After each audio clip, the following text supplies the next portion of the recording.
la fiscalité écologique, effectivement, il va falloir répondre aux attentes aujourd'hui, puisqu'on a fixé à 3 milliards les nouvelles recettes qu'il va falloir tirer de la fiscalité écologique. C'est pour financer la baisse des charges des entreprises.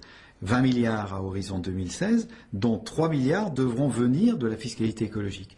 Et il est clair qu'il va falloir chercher du côté d'une nouvelle taxe carbone, du côté de la taxation plus importante du diesel, mais aussi sur un certain nombre d'autres taxes qu'il faut aller chercher aujourd'hui. Et nous sommes attentifs à ce qui se passe à l'étranger, en Europe du Nord notamment, où on essaye de trouver les recettes, notamment au niveau des pesticides, au niveau d'un certain nombre de produits polluants, puisqu'en l'occurrence, il s'agit de changer les comportements.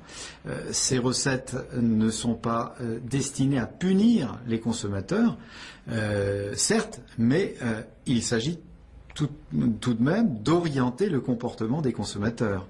Et dès lors, il y a bien des domaines aujourd'hui où sans doute il faut modifier ces comportements. Je pense aussi au logement.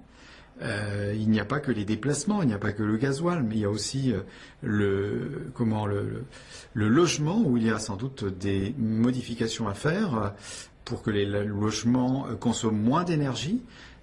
Donc il faut aussi trier dans les niches fiscales aujourd'hui, parce qu'il y a des niches fiscales qui sont totalement inopérantes, ou qui sont inadaptées, ou qui sont anti-écologiques. Donc il faut aussi trier sur ces niches fiscales et sans doute diminuer un peu ces pertes de recettes qui ont été consenties, alors que c'est source de consommation accrue d'énergie. Donc il faut avoir un tri sélectif sur l'ensemble de ces niches.